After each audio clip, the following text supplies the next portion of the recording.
Hi, everyone, and welcome to Lurking for Legends, a live video cast where we talk with people from all walks of the publishing industry. I'm Christy Stratus, historical fantasy and suspense author, and my co-hosts are epic fantasy author Richard H. Stevens and science fiction author David M. Kelly. Lurking for Hi. Legends is an interactive broadcast, and we encourage viewers to chime in with questions for our guests or comment on anything you may hear in the show. So tonight we are glad to be welcoming back co-authors Cendrine Marrouat and David Ellis. Thank you so much for being here again. Yes, Thank you welcome for back. having us. Thank you very much. Excellent. You all have so much going on all the time. Mhm. There's really no end to everything you're doing. So why don't we dive in since you've been here before? Well, actually, I guess we should introduce both of you individually. Just I'm like getting excited to get into your recent books, so I won't get overly excited.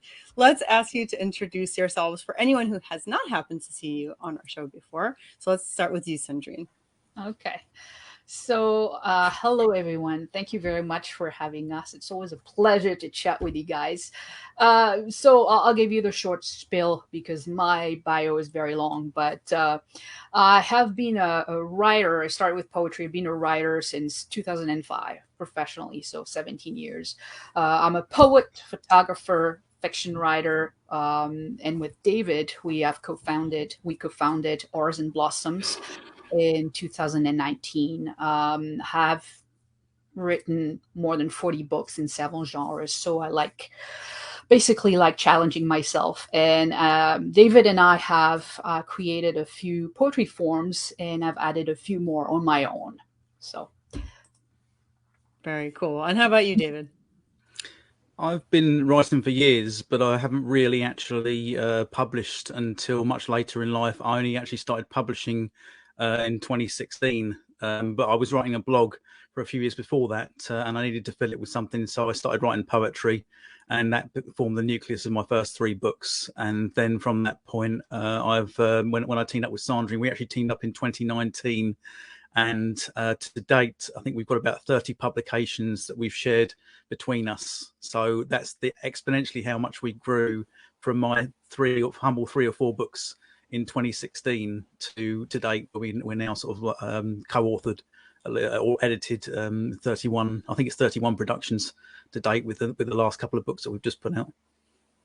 Wow, congratulations. That's an amazing amount. That's really something. So tell us, I think we're definitely going to want to ask you about putting out so many things. That would be so interesting. But first, you do have a book that recently came out. So why don't we start with that? Tell us what you recently put out. I believe it's a co-authored book of love poetry. Is that right? Yeah, it totally is. I mean, so I did half the poems, and Cendrine did a lot of her ones across her career. Whereas I think a lot of my ones were ones that I wrote more recently because I've been writing a lot of romantic poetry. So Cendrine kind of dipped into a well of different ones that she was looking at, and then wanted to get some really special gems to put in there. And then I kind of countered it with my particular style. I do found poetry, which is like another term for blackout poetry.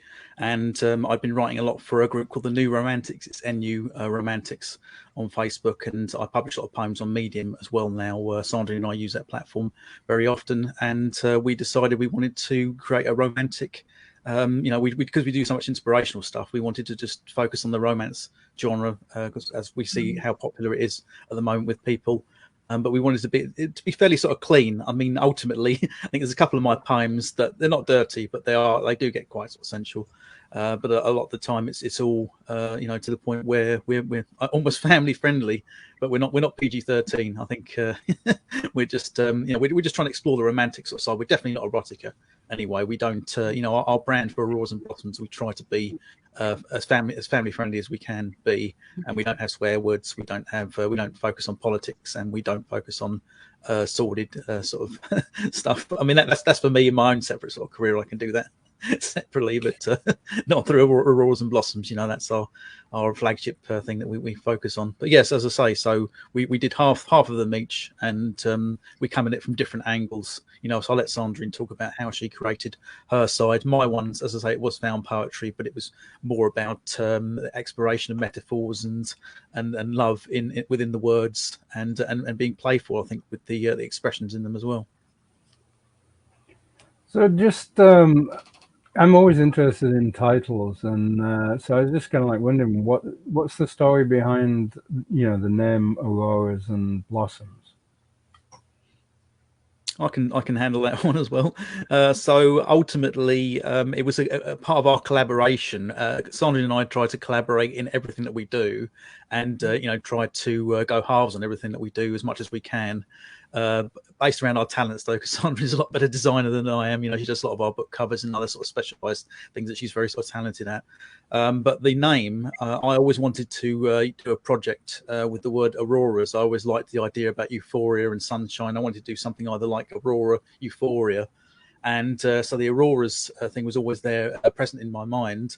And Cendrine is a real big fan of Japanese culture and cherry blossoms, and she loves haikus, and as a main sort of poetry form. And because of her love of cherry blossoms, we just thought, wouldn't that be nice to have two things based for an inspirational logo? Would be to have the sun shining or rising on cherry blossoms, and that's where the name came from. Cool. And that's more of like so that's something that people can actually submit to.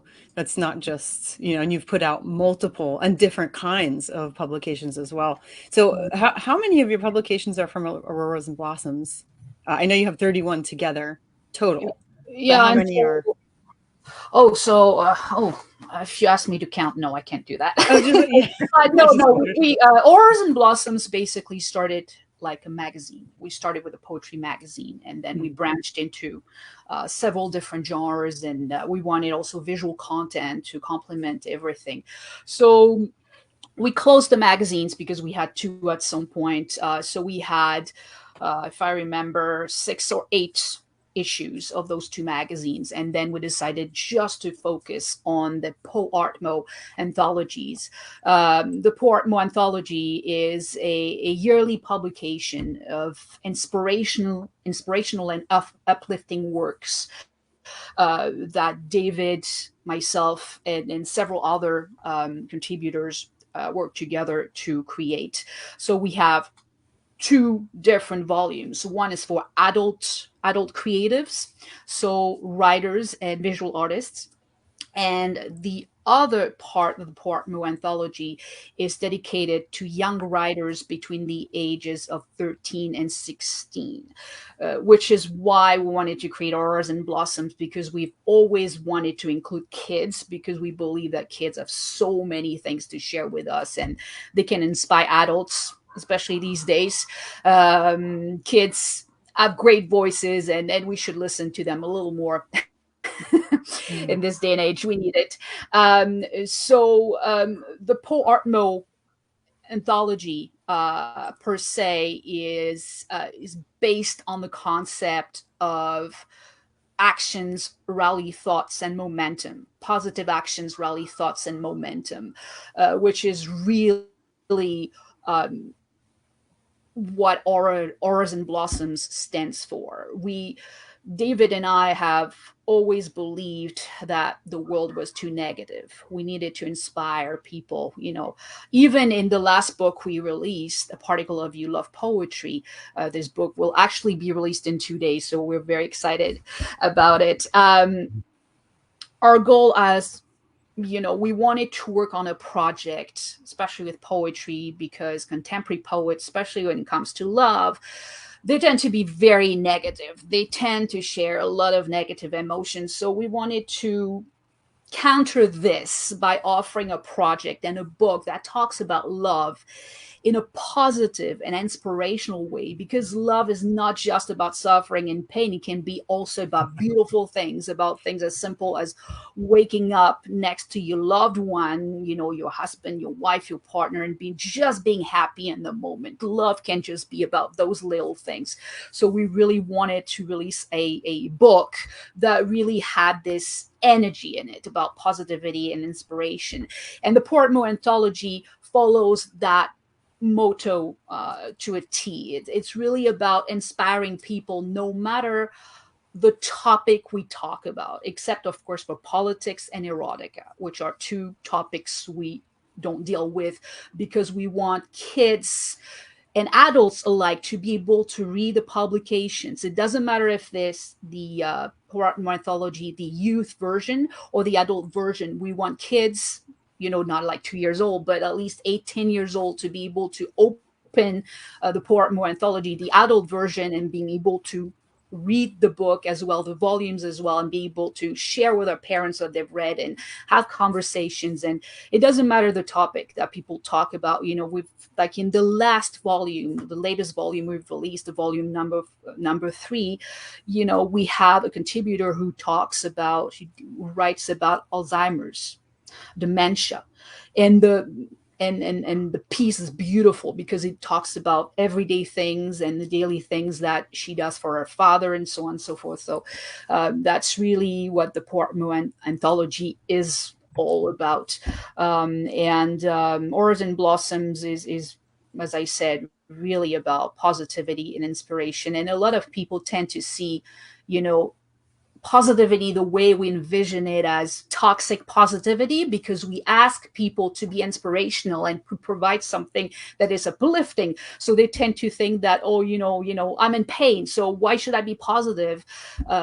Because if you train your brain to be positive, no matter what happens to you, because we'll have problems, we all go through different things and difficult things.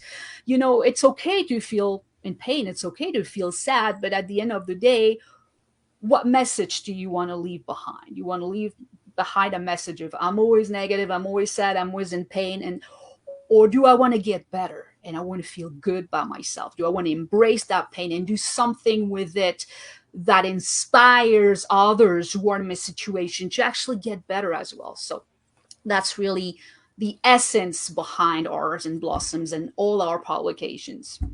Because I think that writers are trained to create, because we're trained to create conflict.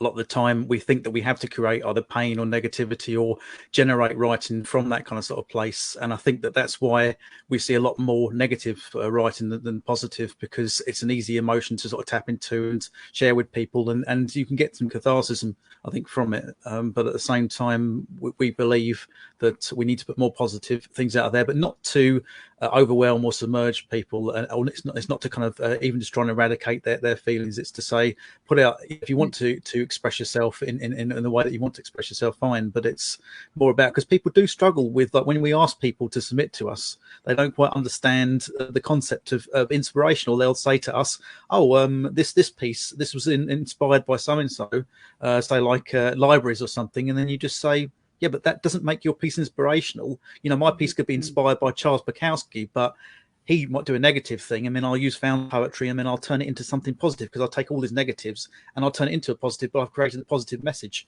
And they don't understand about implanting a message in there or something, or some kind of upliftment. That's the struggle that we've kind of faced with, and why we've had to reject certain things to our publication, because people do not read, they come along with something that's what they see, they've been inspired by something, and they say, you should find this inspirational as well. And we're just like, no, because anything can be inspired by anything else, but you've still got to find some way to turn a situation into a positive, even if it's negative to begin with. If the outcome is positive because you either learned something or it had a happy ending in the end, because you might have suffered some loss, and then you went through your journey, you went through your arc, and then came out a better person, then that's what we're looking for. No, that's great, and I think the world could use a lot more of that.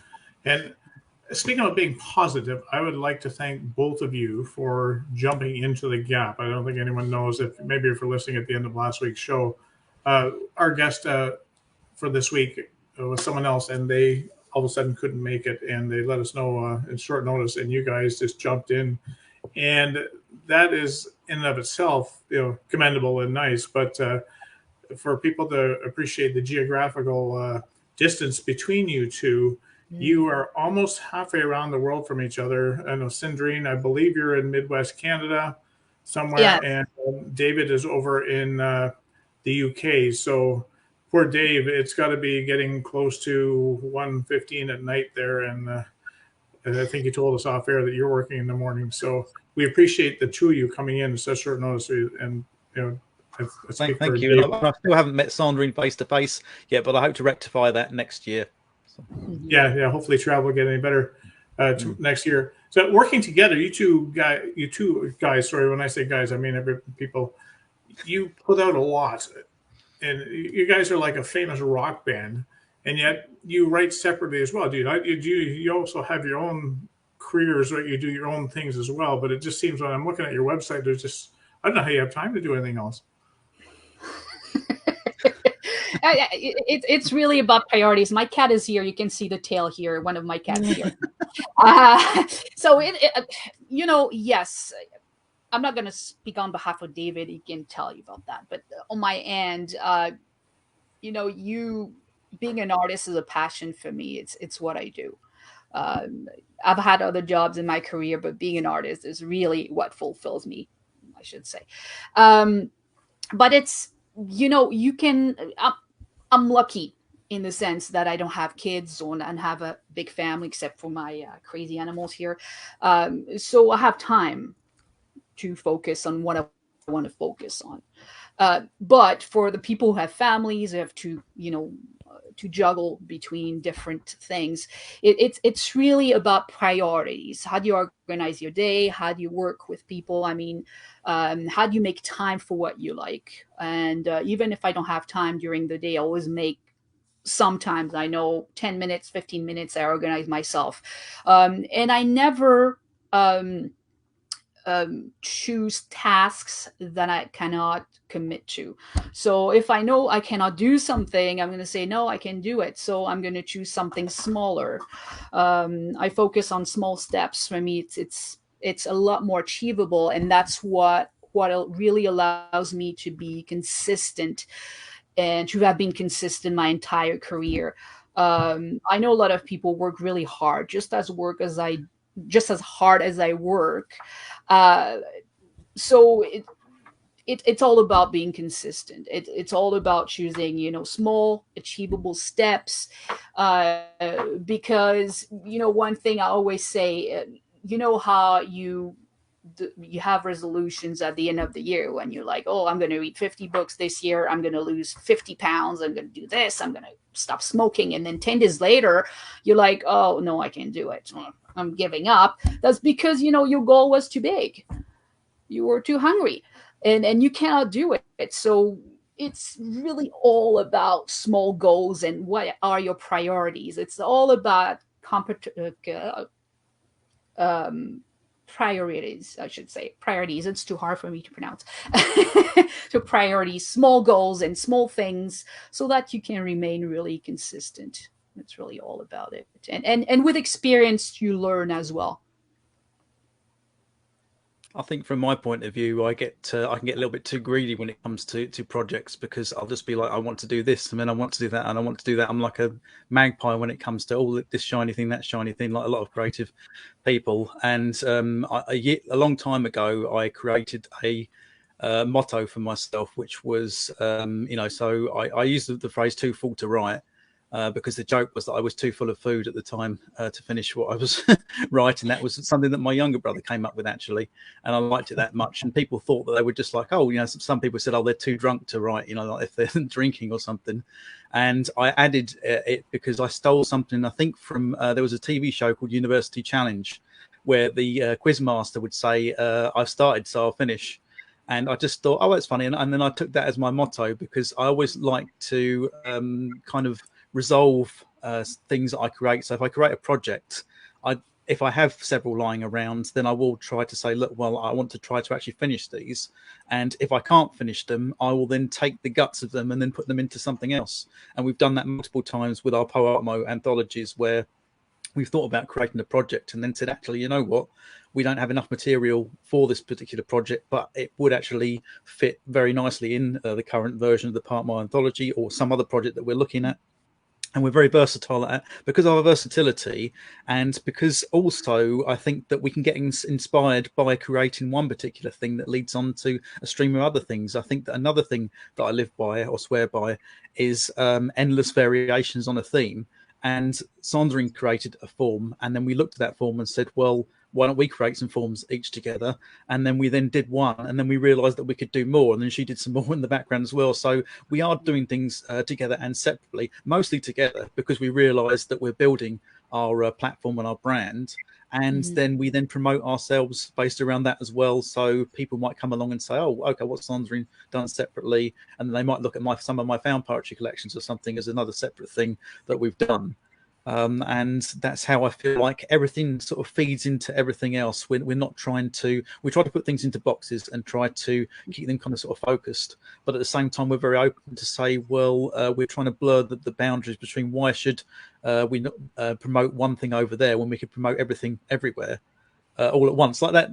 It's just like that film, I think, that come out, I think, with Michel Yeoh, Everything Everywhere All at Once. I think it's like that, where he's doing lots of different things and being lots of different people. But I like that. I like embracing that sort of nature. And sometimes I can get a little bit too overwhelmed by it, because sometimes I'll be thinking, oh, I want to do this, I want to do that, and I have to then reel it back in again and just say, okay, well, I know I want to do these 20 things, but what can I do today? What can I start today? Can I start something? And should I try and do multiple things? Sometimes it's better just to focus on the one thing if I know if I've got a project that I could finish within a day or two. And sometimes I say, look, I know I've got these 50 other things to do, but if I get this thing out the way, at least I can then go to sleep and think, well, I've done one of the 50 things that I need to do, and I can feel happy about that. And then we can then, because, time is finite, but as long as you're actually trying to do something every day, something different every day, and if you're tired, then just say, all right, well, I will leave that until the next day. And I never kind of push people to say you have to do something every single day, because I know some people get burnout and they think maybe they'll take a one day a week, perhaps, not to do any sort of writing. But I feel like everybody can spare at least, it's this old adage, everybody can always spare at least 10, 15 minutes. And if you can't spare 10 or 15 minutes, then you could easily take it from somewhere, because I waste a lot of time in the day. I watch a lot of YouTube videos. I watch a lot of comedy and other kind of things that interest me, gaming videos and things. I just watch people playing things, and I waste a hell of a lot of time. Or I could go off and enjoy a film, or just read a book. And I just say, well, you can read 2 or 3 pages less of your book and spend 10 or 15 minutes, because when you create, I feel like you're giving something back out. If you can create and share something with the world, I feel like you're then taking something, and you're becoming part of that creative sort of process. So you don't have to do that. You can just be a reader, and you can be an avid reader, and maybe in order to be part of that process, you might review books as well, and that can be your contribution. But I feel like at least if you're doing something to participate in both the creation and the enjoyment of the media, then I think that joins us all together and makes us all one big community. It seems like you guys are an awesome partnership because of your opposite.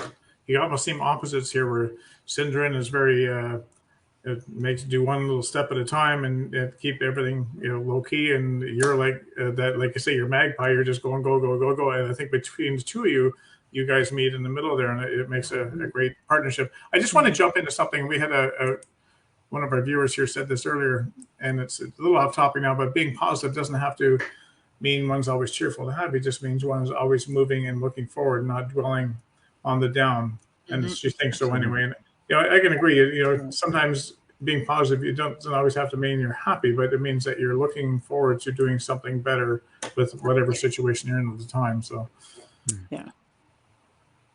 Yeah, I mean, sometimes I think it can be difficult to get out of a rut if you're having a lot of negative, if things happen to you, having a lot of bad luck. But I would never, as I said, I can appreciate people turning around and saying, "Oh, positivity can be toxic," like we said before.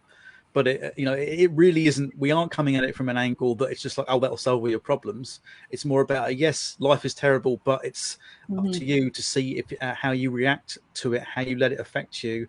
And also, I mean, yes, there are some people, it's sad to say that their lot in life, it is very, very difficult.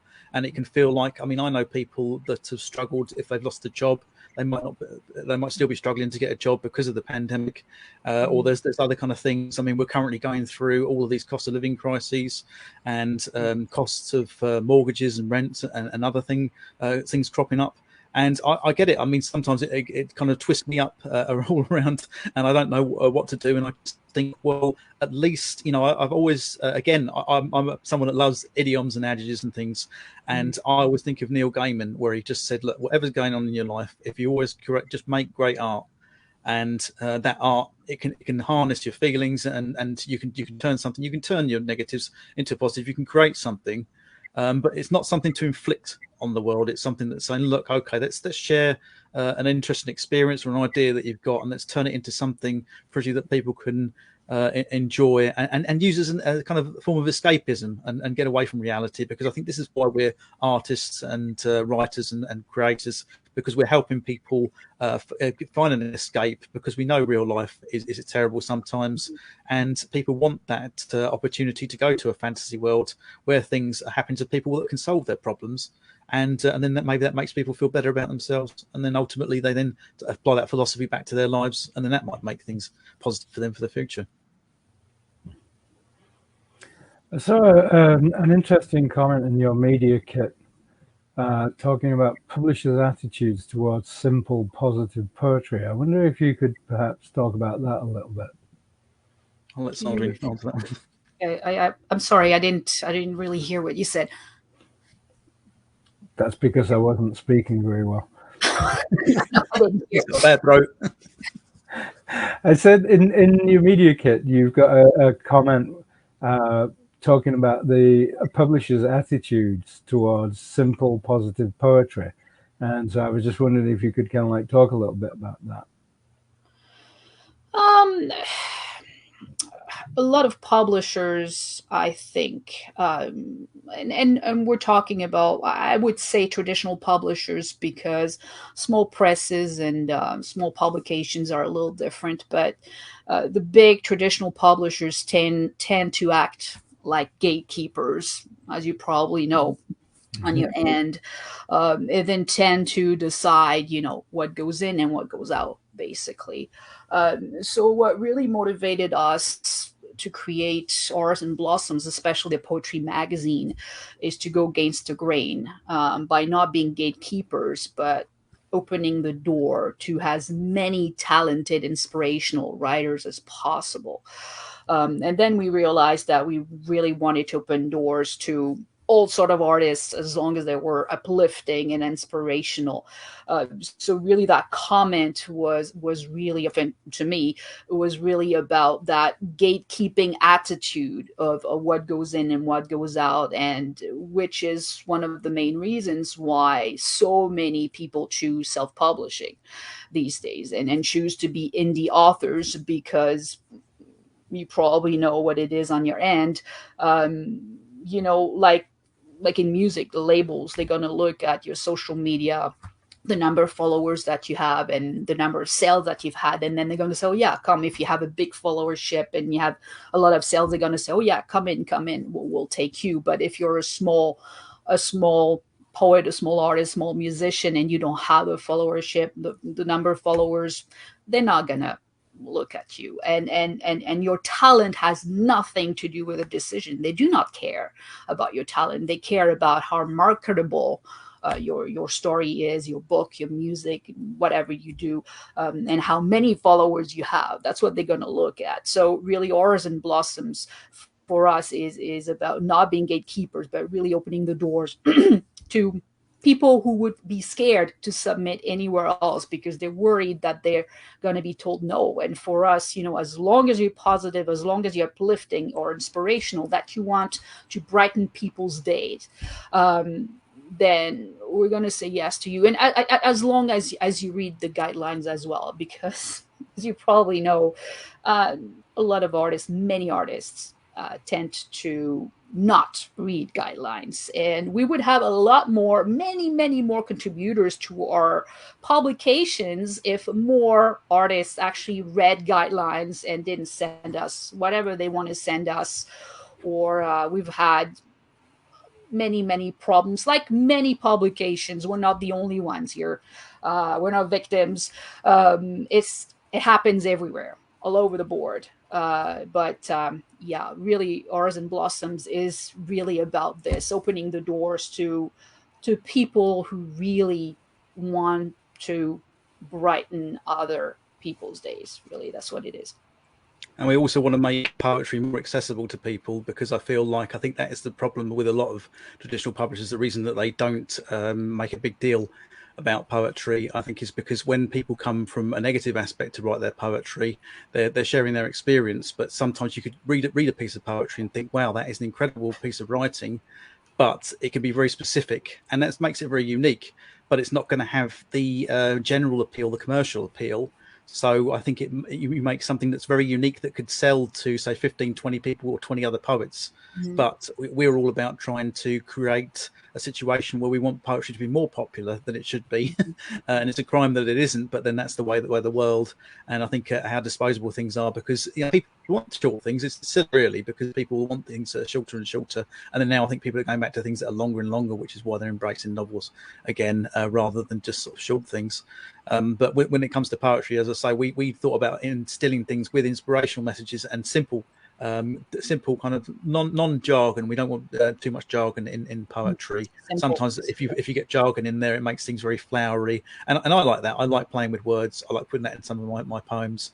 But in order, I think, to give it the broadest sort of base possible, we don't mean making it Mickey Mouse sort of really kind of sort of thing, unless of course you wanted to make some very simple poetry for the much younger generation. But I think that you're starting them far too young. We kind of picked 13 to 16 for our youth edition because we thought that's where people are starting to they're reaching puberty and they're starting to learn more things about the world, and also it could be the first opportunity that they might have to actually be published as well. So that's another thing when we say about the gatekeepers with traditional publishing and stuff, is that we want to be where we don't want to have to necessarily prevent people from submitting to us by saying that you've got to have many plaudits. You could be someone that's written a beautiful thing and you haven't been published elsewhere, but we want to look at it.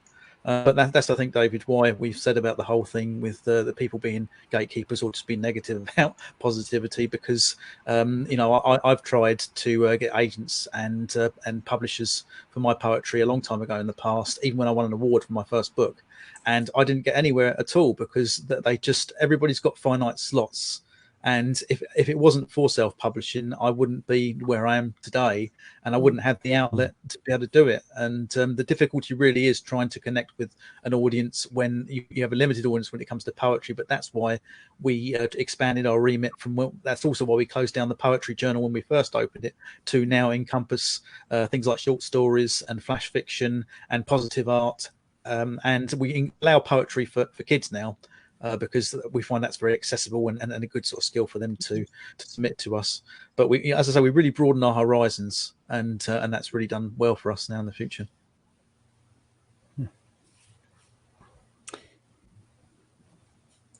It's a loaded question.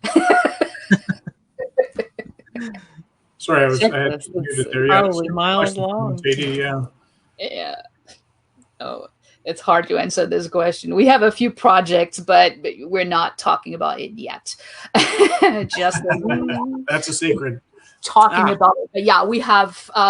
We're mostly interested in trying different genres from poetry because on my end, I think I'm done with poetry itself, releasing books of poetry, because I've released so many in my career. I started with poetry, so now I feel like I want to move to other genres. So David and I have projects in that sense. Yes, we've got projects and we're not announcing anything, but we are very keen to look at different vehicles, and one of those vehicles could be a novel coming up in the future, but that's a way off. So we're just banning ideas around at the moment. But also, like Cendrine said, we are looking at different specific sort of genres. This is why we focus specifically on the romance genre for the poetry thing, because the reception was a lot different to what we've had to our usual inspirational ones, because you would think inspirational things would be embraced by lots of people, but they're conditioned to look at the negative sort of side. But when we did the romance angle for the most recent release, we actually had a lot of romance authors who wouldn't normally read poetry start pinging tweets around about our book, and we just thought, okay, well, so there is an angle there that we can kind of apply if it comes to, we could even, for example, we could possibly look at short stories or flash fiction in the romance sort of genre, or some other kind of sort of genre. But I think whatever we do, it's still going to be very sort of, on the whole, family focused. Yeah. And I keep going about family focus because the only thing that I've ever done that is a little bit saucy is I had a parody called 50 Shapes of Cakes, which is a parody of 50 Shades of Grey. And I like to bring it up every so often because I've missed the boat on that. I've published it, but I've tried to promote it, and people didn't care at the time. But that's where I've come close to doing erotica. But what I've managed to do with that is somehow turn erotica into PG-13 in that, because whenever you think that there's going to be something naughty, I subvert it. And I just thought, I don't know what I've managed to invent here, but I realised afterwards that it was a PG-13 version of erotica and comedy as well. But that's about the closest that I've ever got to. So maybe that's the Auroras and Blossoms influence that's still getting to me, is that even when I'm dabbling into erotica, I still can't. I have to make it family friendly or something like that. So to paraphrase, you've got some projects in mind, but you can't tell us, and if you did, you'd have to positively kill us. Yeah. Well, maybe in the project itself, we'll have to put you. Who knows? We have the name now. We'll find you. We've got the name of either the killer or the victim. I think it's really important when you're a writer or an artist in general to challenge yourself, because when you always focus on the same genre, you tend to get writer's block. I believe that when you're too comfortable with something, you get a lot of writer's block, and if you don't challenge yourself, you won't go really far. So that's why I want to try different genres. But I've written different genres anyway. I wrote a play many years ago. I wrote a book. I write books on social media marketing in particular. I have photography books as well, and visual books. I do a mixture between photography and poetry, and I've also released short story collections as well. So and I really enjoy the short story format. It's really nice. It's because I don't have, unfortunately, patience to write a novel on my own. It's very long because I'm a minimalist writer. So I don't tend to like descriptions. I don't like writing descriptions. I'm not good at it. But it's okay. It's a weakness, but that's okay. I can work with it. I write like haikuist, basically. I'm a very minimalist writer.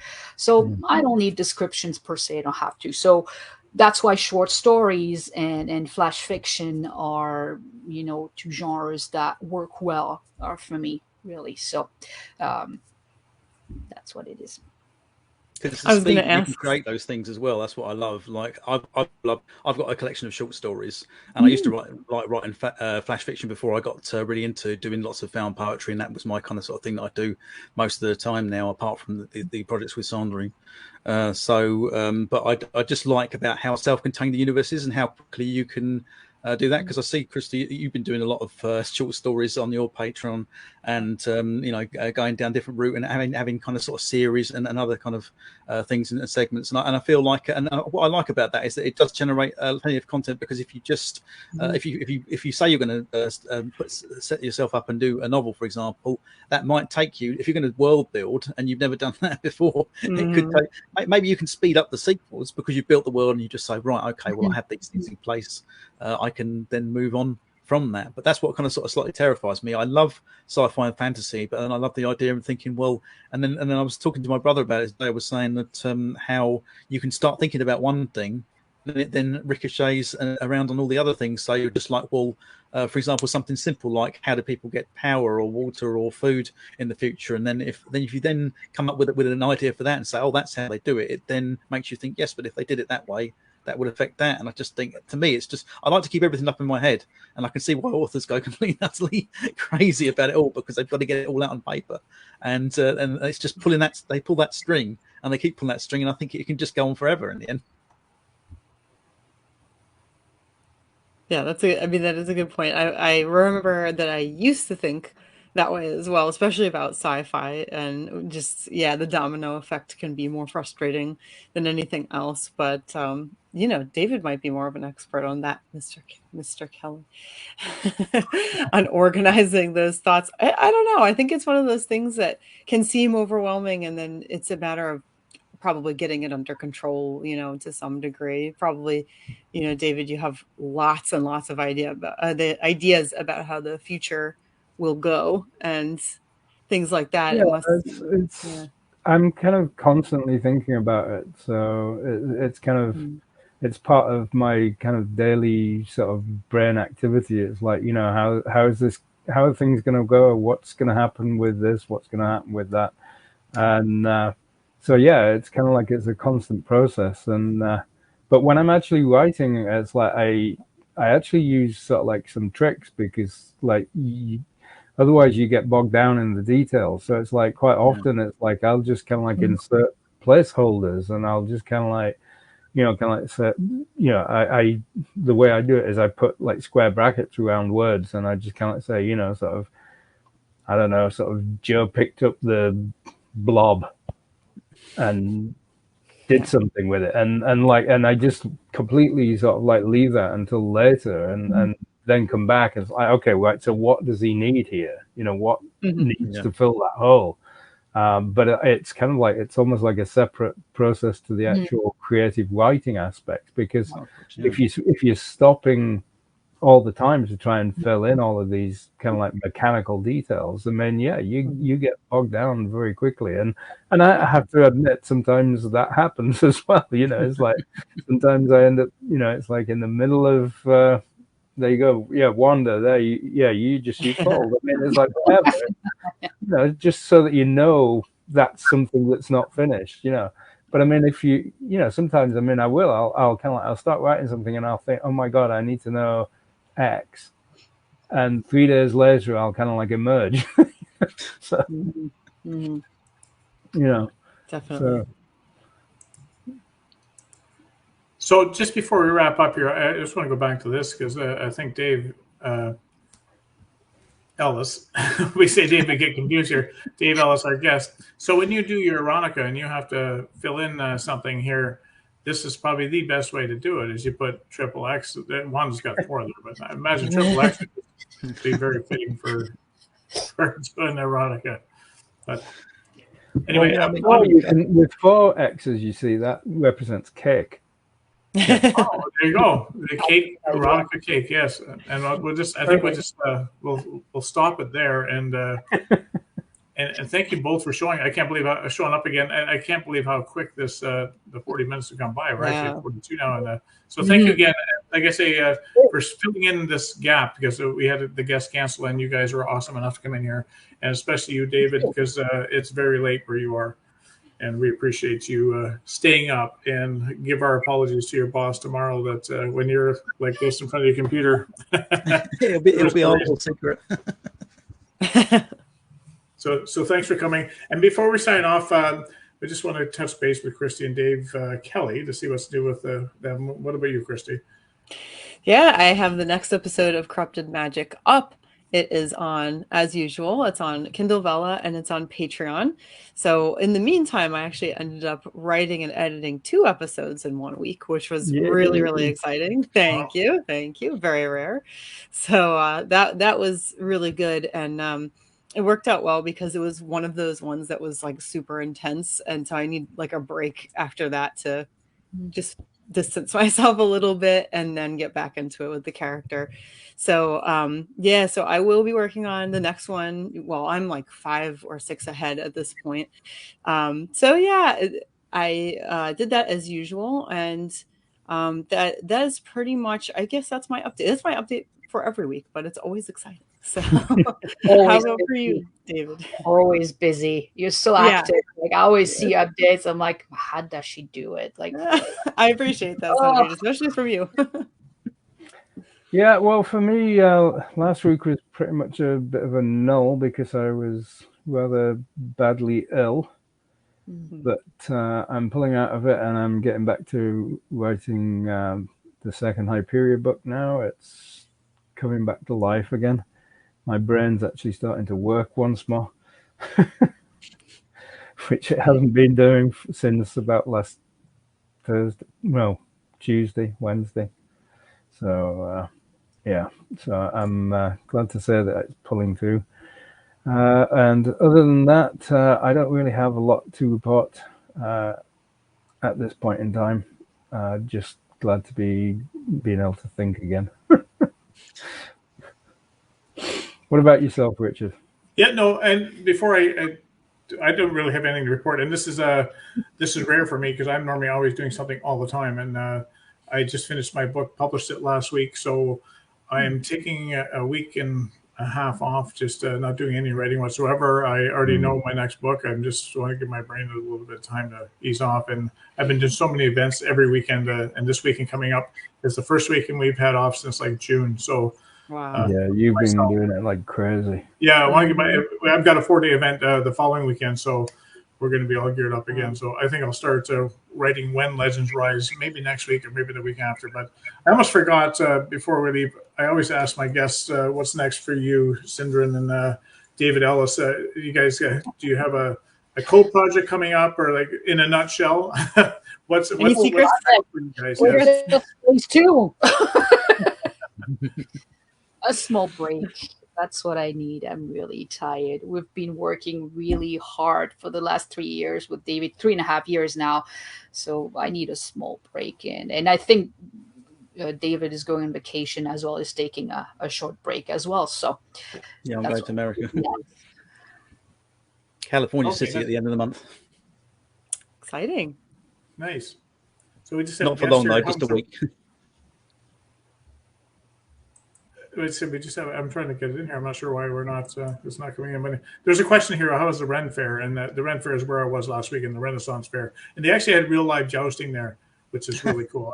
I didn't think my very first published book was a little short novella about jousting, and I didn't think I would ever see real jousting. So when I heard there was going to be jousting at this Ren Fair, I thought they'd just be running at ring. Oh, no. Just when he was getting to the good bit. He's back again. He's back. Can you hear us? Here. Oh, did I disappear? You Yes. just cut out, yeah.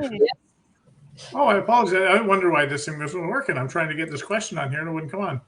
Anyway, so I was just going to say, I was at the Ren Fair last week, and that's what the question was, a Renaissance Festival, and they actually had real live jousting, and I was really tickled to actually see real live jousting. I don't think I'd ever see it, but so with me, there's nothing really new coming up until the following week, and I just want to introduce our next week's guest. And actually, before we do that, I don't know if we can see it. And my light's probably too bad, but there is that picture I showed you last week. That's fan art. So someone who's bought my books, they actually created that picture, and it's very touching. You can't see it now, but it's about one of my old characters visiting a grave of another character that they saw die in one of my books. And that scene is never in any of my books, but they created that picture. It was so touching when I saw it. Nice. But Nice. anyway, next week on Lurking for Legends, it's our monthly live read, and we're going to be entertaining special guest YA fantasy author SD Houston. I'm going to have to ask her how she says it. And multi-genre author JD Estrada. And they'll be paying us a visit for a special episode in which Christy, Dave, and I help them read an excerpt from one of their books. You don't want to miss this show because these are the episodes that kind of go a little sideways and a little bit off the wall. But they're the favorites of our viewers, where it's kind of like a Carol Burnett show where we try and make each other laugh. So we all look forward to doing these live reads. Are you going to dress up as well, just like you do at the fair? I do like it when you dress up at the fair. It's really, really cool to see. Oh, you must have missed our last live read then. You need to go back. Yes, you I need did. to look at that one, boy. This just came back in recently because I had to shave it off. I was typecast as a woman in 2 different parts, and about an hour before the show, I realized that to be a woman, I can't have a hairy face unless I'm a dwarf, and I'm not. So I had to go and shave it all off, and then and I'll let you look back on the Lurking for Legends YouTube channel and check it out. I'll definitely do that. Yep. And big cups to fill next week. I'm not sure what that means, and I don't think I'm going to be a woman next week, Wanda. So I won't be filling any cups anyway. But so, again, to Cendrine and David, thank you for joining us. And Dave, you get some sleep. And until next week. Thank you very much for having us. Thank you. Really appreciate it. Until next week, for David, Christy, and myself, take good care. Guys. Bye.